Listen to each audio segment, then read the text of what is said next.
Sometimes the people society throws away are the only ones strong enough to survive what's coming.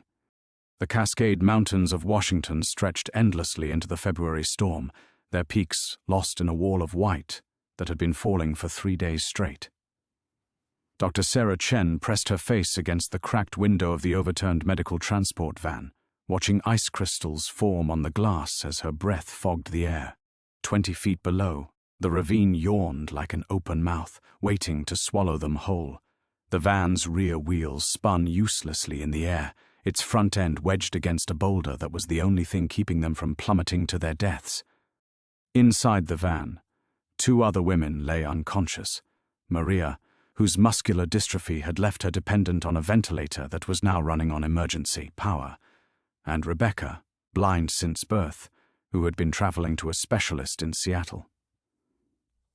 Sarah's prosthetic leg throbbed where it connected to her residual limb, a constant reminder of the IED blast in Kandahar that had ended her surgical career and begun her new life advocating for disabled veterans. But right now, her military training was the only thing keeping panic at bay. The wind howled like something alive and hungry, and through the storm, Sarah thought she saw a figure moving between the trees. Tall, silent, watching. Who could survive out there in conditions that would kill most people within hours? Before we jump back in, tell us where you're tuning in from, and if this story touches you, make sure you're subscribed, because tomorrow I've saved something extra special for you. Sarah blinked hard, trying to clear the ice crystals from her eyelashes. The figure was gone, if it had ever been there at all. The pain medication from her morning routine was wearing off, and sometimes that brought hallucinations along with the familiar ache where her leg used to be. Behind her, Maria's ventilator wheezed with mechanical precision, each breath a countdown timer. The battery indicator showed red, maybe 2 hours left, 3 if they were lucky. Rebecca stirred in her restraints, her guide dog whimpering somewhere in the twisted metal that had once been the van's rear section. "Sarah?" Rebecca's voice was barely audible over the storm. "I can smell diesel fuel. And something else. Blood?" Always the acute senses. Sarah twisted around as much as the van's tilted angle would allow, her prosthetic grinding against the buckled floor panel. A dark stain was spreading beneath Maria's stretcher, and the sharp tang of spilled fuel mixed with the metallic scent of fresh blood. The van's fuel tank must have been punctured in the crash. "How long have we been here?" Rebecca asked. Sarah checked her watch, a habit that had saved lives in field hospitals and would have to do the same here. 4 hours since we went off the road. The storm's getting worse. She didn't mention that their driver, Jim, lay motionless in the front seat, his neck bent at an impossible angle. Didn't mention that the radio was dead, the GPS had gone dark, or that the nearest town was 40 miles of mountain wilderness away. Rebecca had enough to process without adding those details to her mental map of their situation. The van groaned, metal stress testing against rock. Sarah felt it shift slightly, and her stomach dropped. The laws of physics were simple, gravity always won. The question was whether it would claim them slowly through hypothermia or quickly through a 200-foot fall. Maria's eyes fluttered open, unfocused and glassy. At 34, she'd been fighting muscular dystrophy for most of her life, but Sarah had never seen her look this fragile. The woman who'd once lectured on adaptive technology at conferences across the country now struggled to turn her head. "Dr. Chen?" Maria's voice was barely a whisper against the ventilator's rhythm. "The van, are we?" "We're stable for now," Sarah lied smoothly, the same tone she'd used with wounded soldiers who needed hope more than truth. "I'm going to get us out of this." She meant it, even if she had no idea how. The wind shrieked through a gap in the van's twisted frame, and Sarah felt the temperature dropping as daylight began to fade. In her pocket, her phone showed no signal, hadn't since they'd climbed above the tree line hours ago. The mountain had swallowed them whole, and no one would even know to look for them until they missed their scheduled arrival in Seattle. That realization should have terrified her. Instead, it triggered something familiar. The hyper-aware calm that had descended over her in trauma units from Bagram to Walter Reed. When the situation was impossible, when the tools were inadequate, when death was the most likely outcome, Her mind shifted into a different gear entirely. She began taking inventory. The van's medical supplies were scattered but mostly intact. 4 fluids, antibiotics, pain medication, emergency blankets. Her own medication bag had survived the crash, and years of treating combat injuries had taught her to improvise with whatever was available. The van lurched again, this time accompanied by the sound of grinding metal. A shower of snow fell through the cracked windshield, and Sarah saw their anchor point more clearly. A granite boulder the size of a small car, wedged into a cluster of pine trees. It was holding their weight, but the trees were bending under the strain. "Sarah." Rebecca's voice was steady, the kind of calm that came from a lifetime of navigating without sight. That sound, something's changing out there. She was right. The storm's howl had shifted, broken by something else, footsteps maybe, or just whined through the trees, creating patterns that desperate minds wanted to interpret as rescue. Sarah pressed her face to the window again, breath fogging the glass as she strained to see through the whiteout.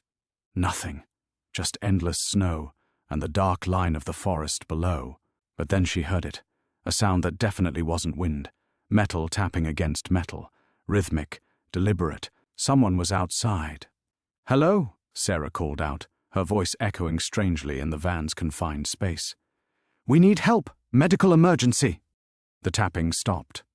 For a long moment, there was only the storm and Maria's ventilator and the subtle groaning of stressed metal. Then, so quiet she almost missed it, a voice from outside. "I know." 2 words, spoken with a kind of certainty that suggested the speaker had been watching them for some time. Sarah's military training screamed warnings about compromised positions and unknown threats and the particular vulnerability of being trapped with no escape route.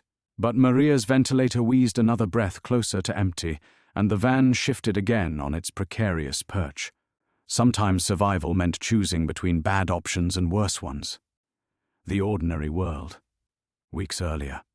Sarah's alarm buzzed at 0530 hours, just like every morning for the past 3 years.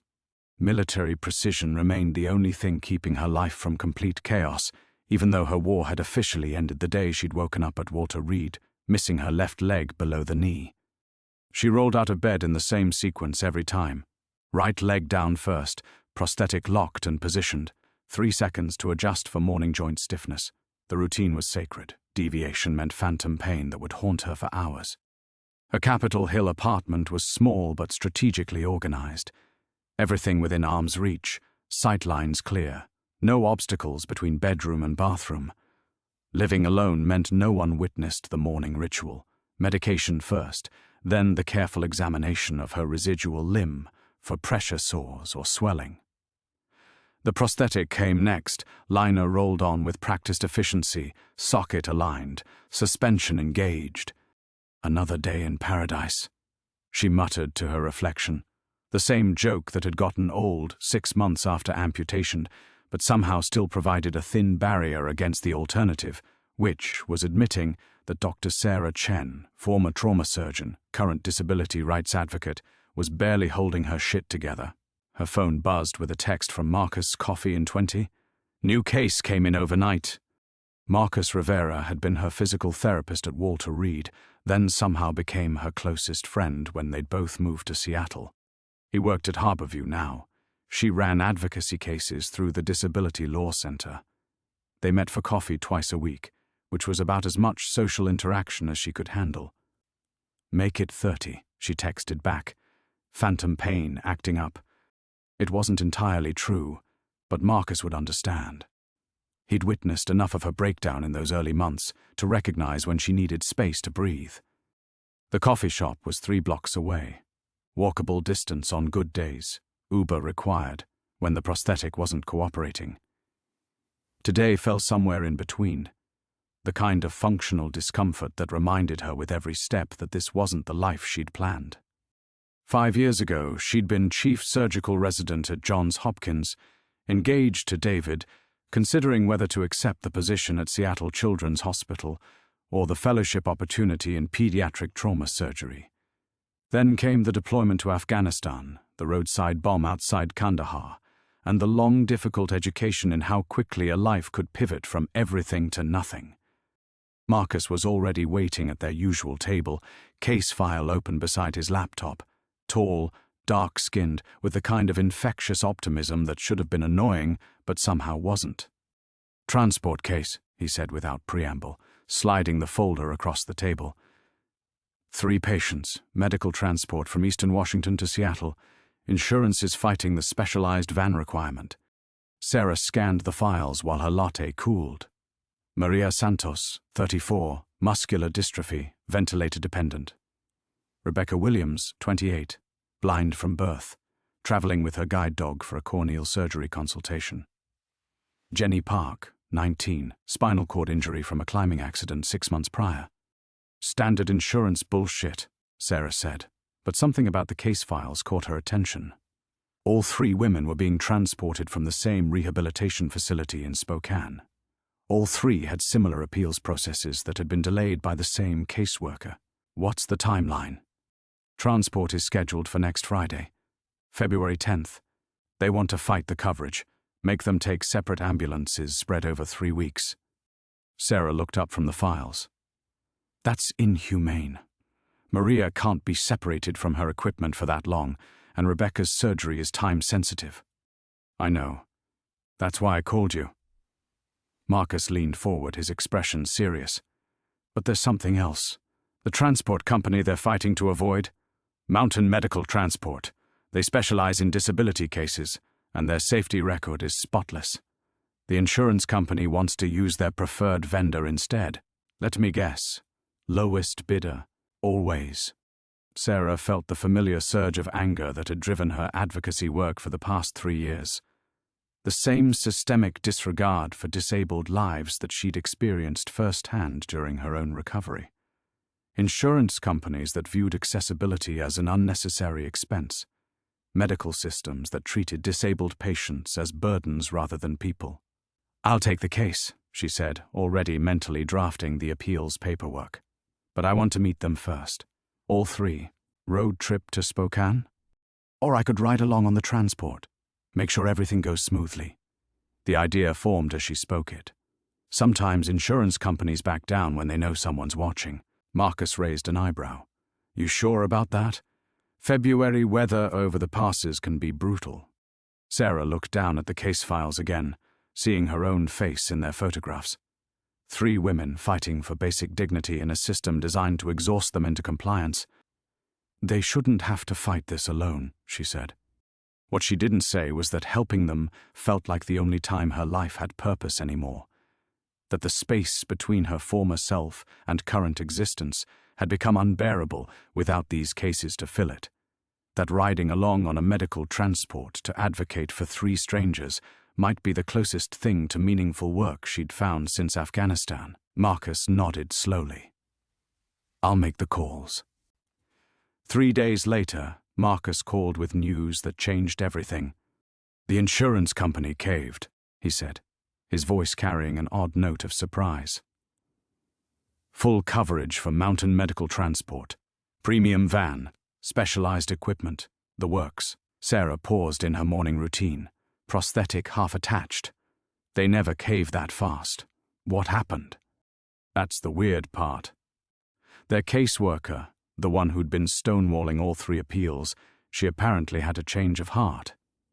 Called her supervisor yesterday and recommended immediate approval." Something cold settled in Sarah's stomach.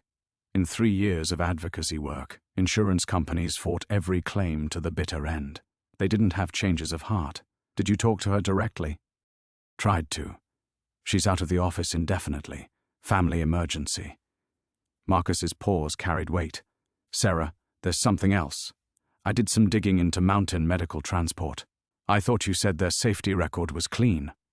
"It is, spotless actually. But they're a small outfit, just 1 van operated by a guy named Jim Kowalski, former paramedic, been running disability transports for 15 years.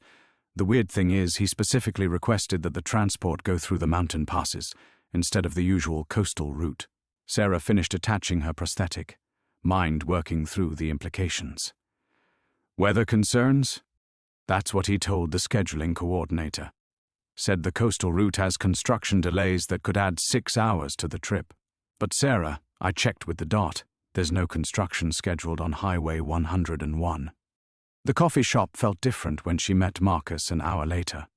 The familiar comfort of routine had been replaced by something she couldn't name. Anticipation, maybe, or the particular tension that came before everything went sideways. I want to see the transport route, Sarah said, spreading a Washington state map across their table. Show me exactly where they're planning to go. Marcus traced a red line from Spokane across the state.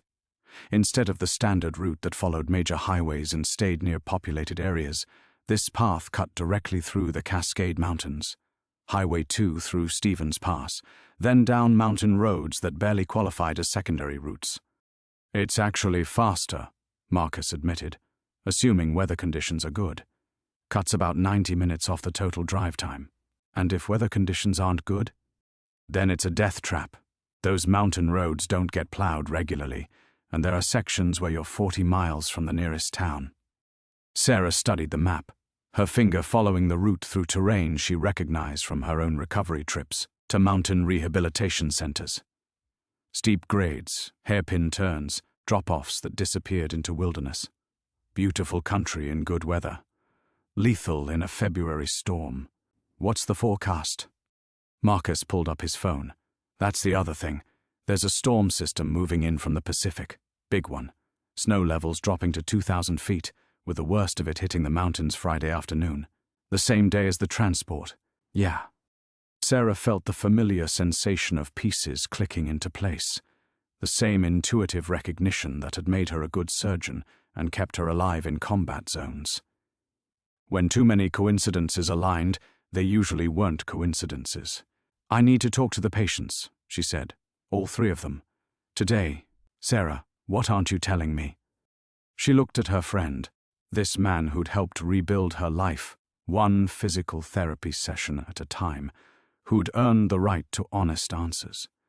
But the truth was, she didn't know what she wasn't telling him, just that something about this case felt wrong, in a way that went beyond insurance company bureaucracy. Maybe nothing, she said. But I've learned to trust my instincts about when people are in danger. Marcus closed his laptop slowly. You're thinking about riding along, aren't you? Even with the storm warning. Those women need an advocate. And if something goes wrong... She stopped herself before finishing the thought. If something goes wrong, they'll need someone with medical training who understands what it means to survive when everything falls apart. The transport company won't allow passengers. Liability issues. Then I'll find another way. Sarah folded the map, decision crystallizing as she spoke.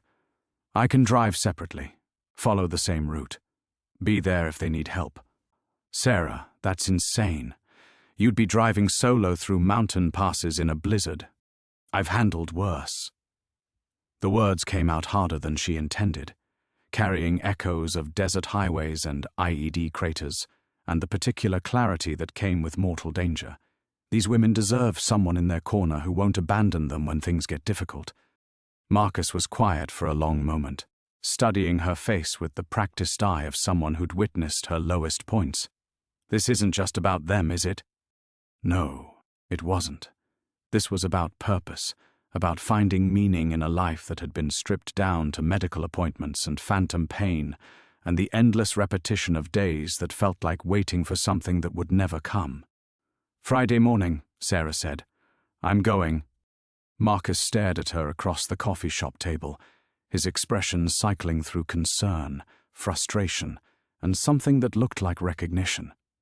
He'd seen this before, the way Sarah's jaw set when she'd made a decision that terrified everyone around her. No, he said finally. Absolutely not. You don't get to make that choice for me. Sarah, listen to yourself. You're talking about driving alone through mountain passes during a blizzard to follow a transport van carrying 3 disabled women because you have a feeling something's wrong. Marcus leaned forward, lowering his voice. Do you hear how that sounds? She did. It sounded like the kind of decision she would have questioned in anyone else. Impulsive, dangerous, driven more by intuition than evidence. But that same intuition had saved lives in Afghanistan, had guided her through countless trauma surgeries when textbook procedures weren't enough. What if you're wrong? Marcus continued. What if this is just your PTSD talking, making you see threats that don't exist? The words hit like a physical blow. Sarah's hand tightened around her coffee mug, the ceramic suddenly too hot against her palm. Don't. Someone has to say it. Dr. Hendricks warned us about this, about trauma responses that manifest as hypervigilance, as seeing danger where there isn't any. Dr. Hendricks. The psychiatrist at Walter Reed who'd spent 18 months trying to convince Sarah that her anxiety, her sleeplessness, her inability to trust normal situations were symptoms to be managed, rather than survival instincts to be honored. The woman who'd prescribed medications that dulled the edges of everything, including the sharp awareness that had kept her alive. This isn't that, Sarah said, but doubt crept into her voice. Isn't it? You barely leave your apartment except for these cases. You don't date, don't socialize, don't do anything that doesn't involve other people's emergencies. And now you want to chase a medical transport through a blizzard, because what? Because an insurance company approved a claim too easily. Each word felt like a scalpel finding nerve endings. Marcus wasn't wrong. Her life had narrowed to a series of advocacy cases and medical appointments, punctuated by long stretches of solitude that felt safer than trying to explain to people who couldn't understand why she flinched at unexpected sounds, why crowds made her scan for exit routes, why the space between her old life and new one sometimes felt impossible to bridge. Maybe you're right, she admitted. Maybe I am seeing threats that don't exist. Relief flickered across Marcus's face. Sarah. But what if I'm not? She pulled out her phone, scrolling through news alerts. Look at this. Winter storm warning upgraded to blizzard conditions. Sustained winds 40 to 60 miles per hour, snow accumulation of 18 to 36 inches in the mountains. The National Weather Service is telling people to avoid all unnecessary travel. Marcus glanced at the alert, frowning. Then the transport will be cancelled. Will it? Sarah pulled up Mountain Medical Transport's website. Look at their policies. Weather-related delays evaluated on a case-by-case basis. Our experienced drivers are trained for adverse conditions. That's not the language of a company that cancels for safety reasons. You're reaching. Maybe she was. But Sarah's phone buzzed with another alert, this one from the Disability Advocacy Network she monitored. Missing person report filed in Yakima County. Emily Rodriguez, 26, spinal cord injury. Last seen boarding a medical transport van 3 weeks ago for a transfer that should have taken 4 hours. Van found abandoned on a Forest Service road. Emily never found. Sarah showed Marcus the alert, watching his expression shift from skepticism to concern. One case, he said, but his voice had lost its conviction. One case we know about. Sarah's fingers moved across her phone screen, pulling up missing person databases, cross-referencing with disability status and medical transport schedules. Marcus, look at this pattern. The data painted a disturbing picture. 7 missing persons reports filed across Washington state in the past year, all disabled, all last seen in medical transport situations, all disappeared in remote areas. This could be coincidence, Marcus said, but he was studying the information with the focused attention of someone whose worldview was being challenged. Could be. Sarah felt her resolve hardening even as doubt gnawed at her. But those 3 women are getting on a van Friday morning, and the driver is taking them through mountain passes during a blizzard instead of using the safe route. Tell me that doesn't bother you. Marcus was quiet for a long time, staring at the missing person reports. When he finally looked up, his expression carried the weight of someone who'd spent years helping trauma survivors rebuild their lives, who understood the difference between paranoia and survival instinct. What if you're wrong, and you get yourself killed chasing ghosts? What if I'm right, and I do nothing? The question hung between them, heavy with the weight of lives that might depend on a choice that felt impossible to make. Marcus closed his laptop with deliberate slowness, the sound echoing in the suddenly quiet coffee shop. Around them, the morning crowd had thinned to a few remote workers and students, their conversations a distant murmur that felt like it belonged to a different world. "If you're doing this," he said finally, "you're not doing it alone." Sarah looked up from her phone where Emily Rodriguez's missing person photo stared back at her, a young woman with dark eyes and a determined smile, the kind of expression that suggested someone who didn't give up easily. "Marcus?" "No, hear me out." He leaned forward, his voice carrying the quiet intensity she'd heard him use with patients who were making life-altering decisions. "You're right about the pattern. 7 missing persons, all disabled, all in remote areas. That's not coincidence. But driving solo through mountain passes in a blizzard isn't advocacy, it's suicide." Sarah felt something shift inside her, a sensation like tectonic plates moving after years of pressure. The careful boundaries she'd built around her post-Afghanistan life were cracking, revealing the person she'd been before everything went sideways. The surgeon who'd made split-second decisions in operating rooms, the soldier who'd run toward explosions when everyone else ran away. "What are you suggesting?" "I'm suggesting we do this right. 2 vehicles, full emergency supplies, satellite communication equipment. If this Jim Kowalski is what you think he is, we'll be ready. If you're wrong, and this is just a routine transport in bad weather, we'll be there to help if they need it." The weight of the decision pressed down on her like the phantom sensation in her missing leg, real in every way that mattered, even if logic said it shouldn't exist. She thought about Maria Santos, dependent on a ventilator in the back of a van that might be heading into a trap. Rebecca Williams, whose blindness would make her completely vulnerable if something went wrong. Jenny Park, 19 years old with a spinal cord injury, so recent she was probably still learning what her new reality meant. The transport leaves at 8 a.m. Friday from the rehabilitation center in Spokane, Sarah said, and realized she'd already crossed whatever line had been holding her back. If we leave Seattle by midnight Thursday, we can be in position to follow them from the start. Marcus nodded, already pulling out his phone. "I'll call Tom Brennan. You remember him from Harborview? He does mountain rescue work now. If anyone can set us up with proper equipment for this kind of operation, it's him." Operation. The word carried military precision that felt both foreign and familiar. Sarah hadn't been part of an operation since Afghanistan, hadn't trusted anyone else with decisions that could mean life or death. But looking at Marcus, steady, competent Marcus who'd helped her rebuild when she couldn't see past the next physical therapy session, she felt something she hadn't experienced in years. Hope. Terrifying and exhilarating and completely irrational.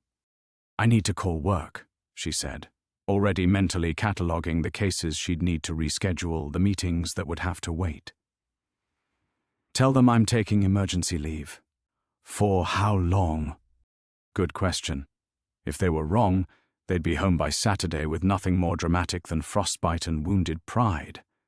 If they were right, however long it takes. Sarah's phone buzzed with a text from an unknown number weather update. Storm tracking faster than predicted. Conditions deteriorating Thursday night instead of Friday afternoon. Be safe. She showed the message to Marcus, watching his expression tighten. "Who's that from?" "I don't know." But something cold settled in her stomach as she stared at the number. Someone was watching their investigation closely enough to know they were planning something. Someone with access to weather information more current than what the National Weather Service was releasing. "Sarah, maybe we should call the police. Show them what we've found." She almost laughed. "And tell them what? That we think a licensed medical transport driver might be dangerous because an insurance claim got approved too quickly and the weather forecast is bad? They'll refer us to social services and suggest therapy." Marcus was quiet for a moment, understanding the bitter truth in her words. The same system that had failed Emily Rodriguez and 6 other missing people wasn't suddenly going to take the concerns of a disabled veteran seriously. "Then we do this ourselves," he said. "But we do it smart." Sarah looked around the coffee shop one more time, at the familiar tables, the barista who knew her order, the windows that looked out onto a Seattle street where her biggest daily challenge was usually deciding whether her prosthetic could handle the walk to the grocery store. This small, contained world that had felt like safety for 3 years. Tomorrow night, She'd be driving through mountain passes in a blizzard, following strangers into terrain that could kill them all. She'd be leaving behind everything predictable and controlled about her carefully reconstructed life. She'd never felt more certain about anything in her life. Friday morning, she said. No going back. Tests and allies. The next 18 hours passed in a blur of preparation that felt both surreal and achingly familiar.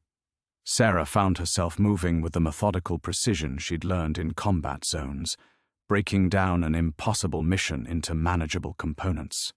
Gear, intel, contingencies, the muscle memory of operational planning returned like a language she'd never really forgotten. Tom Brennan arrived at her apartment Thursday afternoon, with enough equipment to outfit a small expedition. Sarah recognized him immediately. The steady hands, the way he moved with economic precision, the particular brand of calm that came from pulling people out of situations where seconds mattered. He'd traded surgical scrubs for mountain rescue gear, but the core competence remained unchanged. Marcus filled me in, Tom said, unpacking GPS units, emergency beacons, and cold weather gear across her kitchen table. I won't pretend this doesn't sound crazy, but I've been doing mountain rescue for 5 years now, and I've seen enough accidents in remote areas to know they're not always accidents. He showed them photos on his tablet, crash sites, abandoned vehicles, search areas that had yielded nothing but questions. 3 cases last year where disabled travelers disappeared in the Cascades, different circumstances, different access roads, but all in areas where cell service cuts out and weather can turn lethal in minutes. Sarah studied the images, her surgeon's eye automatically cataloguing details. Skid marks that suggested controlled stops rather than emergency braking. Personal belongings left behind in patterns that didn't match accident scenarios. Search grids that seemed to avoid certain terrain features. The local sheriff's departments list them as missing persons presumed dead, Tom continued. Exposure, falls, animals. But the families ask questions that don't get answered. What kind of questions? Marcus asked. Why weren't emergency beacons activated? Why were vehicles found so far from main roads? Why do the timeline reconstructions never quite add up? Tom's voice carried the frustration of someone who'd seen patterns that others chose not to acknowledge. Look, I can't prove anything. But I can tell you that predators learn to hunt where their prey is most vulnerable. The word hit Sarah like a physical blow. Predators. She'd spent 3 years thinking about her advocacy work in terms of systems and bureaucracies, fighting institutional indifference rather than active malice. The possibility that someone was deliberately targeting disabled travelers, using their vulnerability as an opportunity rather than seeing it as a reason for protection, felt like a violation of something fundamental about how the world was supposed to work. The transport van, she said. Mountain medical transport. What do you know about them? Tom's expression darkened. Jim Kowalski has an interesting history. 15 years as a paramedic before he started the transport company. Clean record, good reviews, all the proper certifications. But here's what's interesting. He specifically requests the mountain routes. Always has some reason why the standard highways won't work. That could be legitimate business practice, Marcus said, though his tone suggested he didn't believe it. Could be, except that his insurance claims are unusually high for a transport company. Vehicle damage, weather-related delays, unexpected route changes, and he's been present at 3 of the search operations for missing disabled travelers. Sarah felt the pieces clicking into place with the horrible clarity of a diagnosis she didn't want to accept. Present how? Volunteer searcher. Shows up offering local knowledge, helps coordinate grid patterns. Very helpful, very concerned. The kind of citizen involvement that search commanders appreciate. Jesus. The implications hit her like a wave. Someone who inserted himself into search operations would know exactly what areas were being covered, which terrain features were being avoided, where investigators were focusing their attention. Perfect intelligence for someone who needed to stay ahead of discovery. There's more. Tom pulled out a detailed topographic map, marking locations with red pins.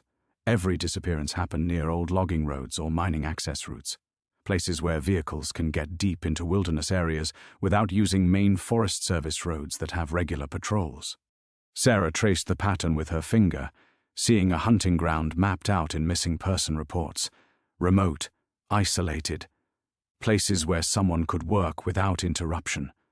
"The storm," she said suddenly. "He's counting on the weather to delay any search efforts. If something happens tomorrow, it'll be days before anyone can mount a proper operation." "Which brings us to the operational reality," Tom said. "If we're right about this, following them into the mountains puts us in the same trap he's setting for those women. If we're wrong, we're risking our lives chasing shadows through a blizzard." Sarah looked at the equipment spread across her table: satellite phones, emergency shelters, climbing gear, medical supplies. The tools for surviving in conditions that could kill them all. Tomorrow she'd be trading her controlled environment for terrain where her prosthetic was a liability, where her PTSD could become a fatal distraction. "I have to do this," she said. "I know," Tom replied. "That's why I'm coming with you." The simple declaration hung in the air between them, carrying weight that shifted everything about what they were planning. Sarah stared at Tom, seeing the same quiet resolve that had made him legendary in trauma surgery, the willingness to step into chaos when everyone else was stepping back. "Tom, you don't understand what you're signing up for," she said. "This isn't mountain rescue with radio support and helicopter backup. If we're right about Kowalski, we're walking into something deliberately designed to kill people like me." "People like you?" Tom's eyebrows rose. "You mean people who survived roadside bombs in Afghanistan? People who've been shot at and lived to tell about it? Or are you talking about the prosthetic, Sarah? Because if you think that makes you weak, you've forgotten who you used to be." The words hit harder than any physical blow. Sarah realized she'd been thinking of her disability as a liability for so long that she'd stopped remembering what Tom and Marcus saw when they looked at her. Not the leg she'd lost, but the person who'd survived losing it. Marcus cleared his throat. "3 vehicles then. Tom, what's our communication setup?" Satellite phones with encrypted channels, backup GPS beacons, emergency shelter rated for sub-zero conditions. Tom was already sketching formations on the map. "We maintain visual contact when possible, radio contact every 15 minutes. If anyone goes silent for more than 30 minutes, the others initiate emergency protocols." Sarah watched them planning, feeling the strange sensation of being carried along by momentum she'd started, but could no longer control. Part of her wanted to call it off, to retreat to her apartment and her advocacy cases and her carefully managed life. But Emily Rodriguez's face kept surfacing in her mind, along with 6 other missing people who'd trusted someone to get them safely from one place to another. "What about weapons?" she asked. The question surprised even her. She hadn't held a gun since Afghanistan, hadn't wanted to. The weight of a sidearm represented a version of herself she'd tried to leave behind, the person who'd made life-and-death decisions in seconds, who'd learned to shoot first and process the trauma later. "That's a complicated question," Tom said carefully. "We're talking about civilian law enforcement jurisdiction. If we're wrong about this, showing up armed could land us in serious legal trouble. And if we're right, showing up unarmed could get us killed." Sarah pulled out her phone, scrolling to a contact she hadn't called in 2 years. "I know someone who can help us navigate this properly." Detective Janet Rodriguez, Emily's sister, she realized with a start.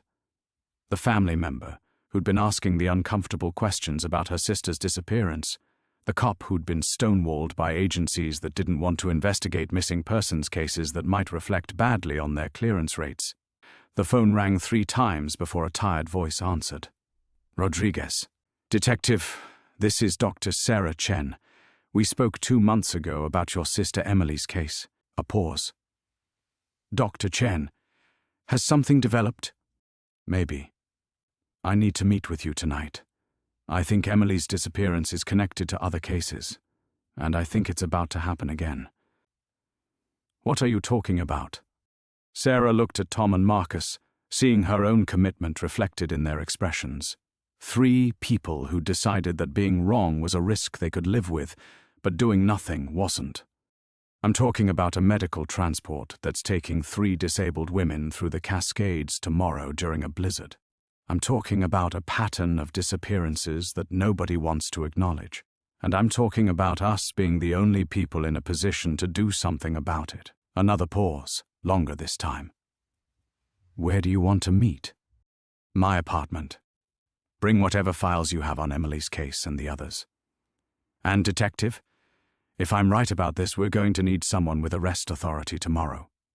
After she hung up, Sarah realized her hands were shaking, not with fear, but with something she hadn't felt since before the explosion that changed everything. Purpose.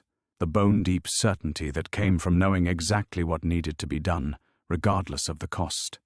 You sure about bringing in law enforcement? Marcus asked. If Rodriguez can't act officially, then she'll act unofficially.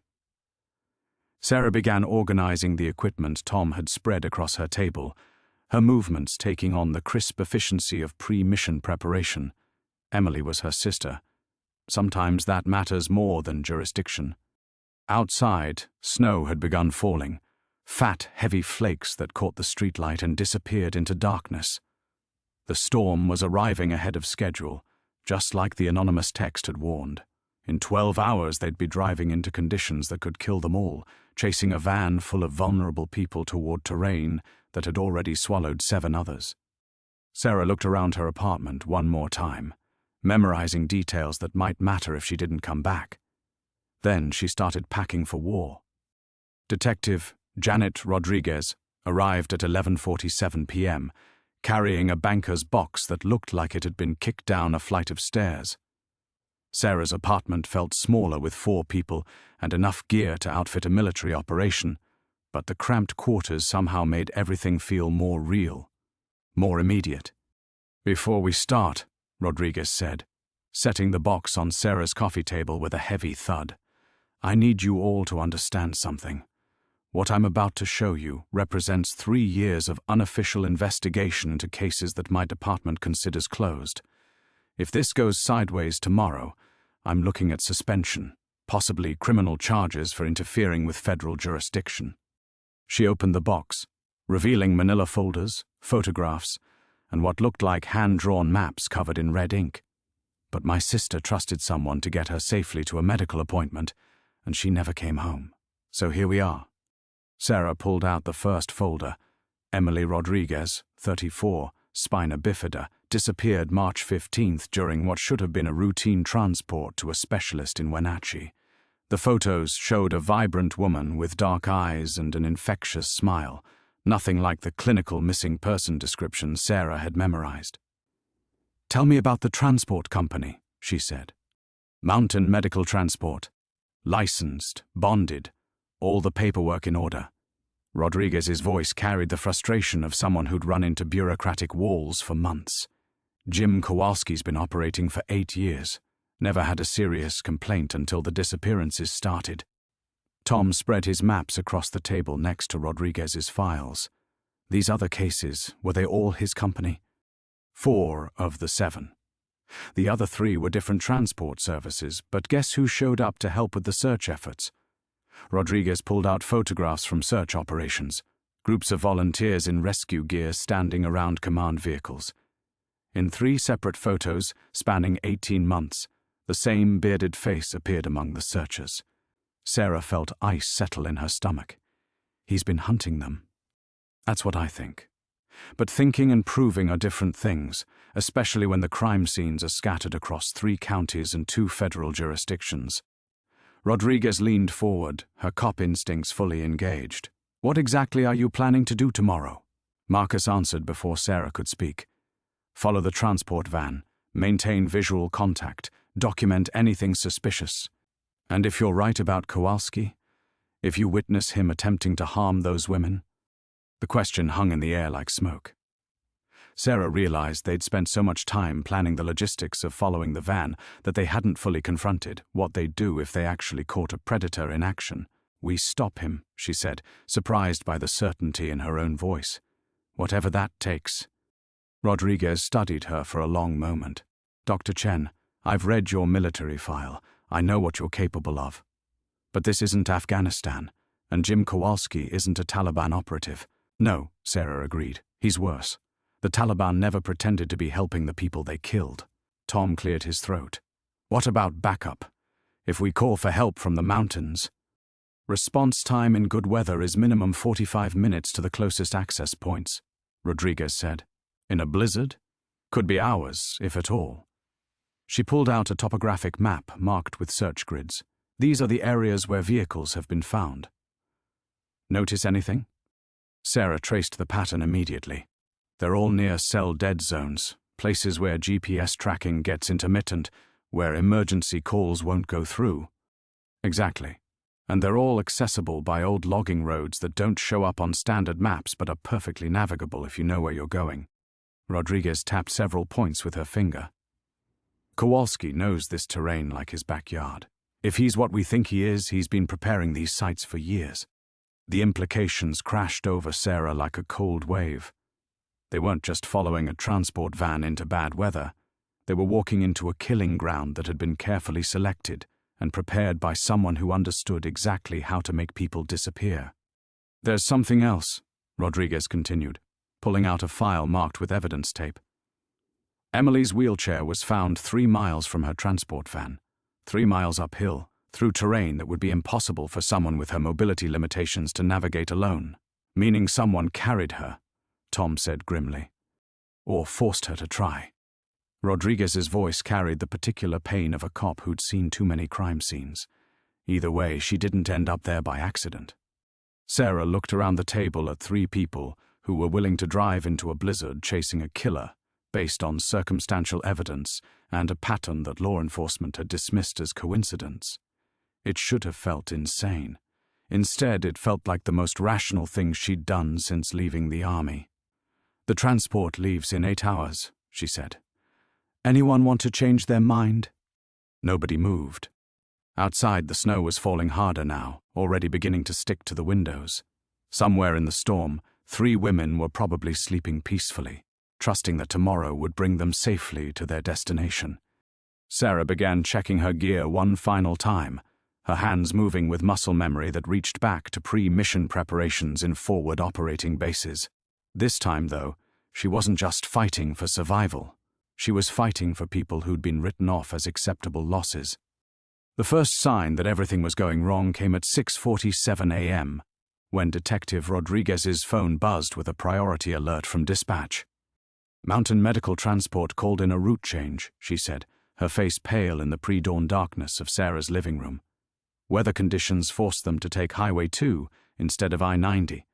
They're already on the road. Sarah felt the bottom drop out of her carefully constructed plan. They'd positioned themselves along the I-90 corridor, studied maps of that route, planned intercept points based on Kowalski following his usual pattern. Now their target was already moving through terrain they hadn't scouted, following roads they hadn't mapped. Highway 2 puts them 60 miles north of where we expected, Tom said, frantically refolding maps. By the time we reposition, they'll have hours of head start. Marcus was already pulling up GPS tracking on his phone, but the screen showed the growing dead zone where cellular coverage disappeared into the Cascade wilderness. We're flying blind now. Even if we find their route, we won't know where they are on it. Sarah strapped on her prosthetic with hands that had started shaking, not from cold, but from the horrible recognition of tactical collapse. In Afghanistan, plans fell apart because of enemy action or equipment failure. This was worse. They'd been outmaneuvered before the operation even began, checkmated by someone who understood the game better than they did. He knew, she said quietly. Somehow, Kowalski knew we were coming. The possibility hung in the room like poison gas. Sarah's mind raced through the security failures that could have compromised them. Phone calls that might have been monitored, databases that could have been accessed. The simple fact that they'd been asking too many questions in too many places. Rodriguez's phone buzzed again. She answered on the first ring, her expression growing darker with each word. When she hung up, her cop mask had slipped completely. Mountain Medical Transport's office says they lost radio contact with the van 20 minutes ago. Standard procedure during severe weather, according to the dispatcher. Her voice carried the bitter certainty of someone watching a pattern repeat itself, just like Emily, just like all the others. Tom gathered his gear with the mechanical efficiency of someone forcing action despite hopelessness. We still go. Even if we can't prevent whatever's happening, we might be able to find evidence, stop it from happening again. But Sarah wasn't listening. She was staring at the topographic maps spread across her coffee table, seeing the vast wilderness of the North Cascades stretching out like a maze designed by someone who wanted people to disappear. 300 square miles of forests, ravines, and logging roads that didn't appear on any official maps. Terrain where a medical transport van could vanish as completely as if it had never existed. Her satellite phone, the expensive military-grade communication device that was supposed to give them an edge, showed 2 bars of connectivity that would disappear the moment they drove into the mountains. The emergency GPS beacons that Tom had insisted on would be useless if no one knew where to look for them. All their careful preparation, their tactical planning, their determination to save people who'd been written off, it was all dissolving into the reality of facing a predator who'd been perfecting his hunting ground for years. "Sarah," Marcus's voice cut through her spiral of tactical despair. "We have to move. Every minute we wait here is another minute those women are alone with him." She looked up to find 3 people staring at her, waiting for orders that she didn't know how to give. In Afghanistan, she'd led soldiers into impossible situations because the mission demanded it, because failure meant other people would die. But those soldiers had been trained for combat, equipped for war, prepared to fight back. This time, she was leading civilians into a trap that had been set specifically for people like her, people whose disabilities could be weaponized against them, whose vulnerability could be transformed into an invitation to kill. The weight of command had never felt heavier than it did sitting in her apartment, watching snow pile against windows while somewhere in the storm, 3 women trusted that help would come if they needed it. Women who had no idea that their transportation was a predator's camouflage, that their isolation was his weapon, that their disabilities had painted targets on their backs. Sarah stood up, her prosthetic catching slightly on the carpet, a reminder of every limitation she'd be carrying into the mountains. Outside, the blizzard was intensifying, transforming the city into the kind of whiteout conditions that made search and rescue impossible. "We're going," she said, though the words felt like ashes in her mouth. "Even if we're too late, even if all we find are bodies. We're going." But as she strapped on her gear and checked her supplies one final time, Sarah couldn't escape the growing certainty that they weren't mounting a rescue operation anymore. They were walking into a graveyard.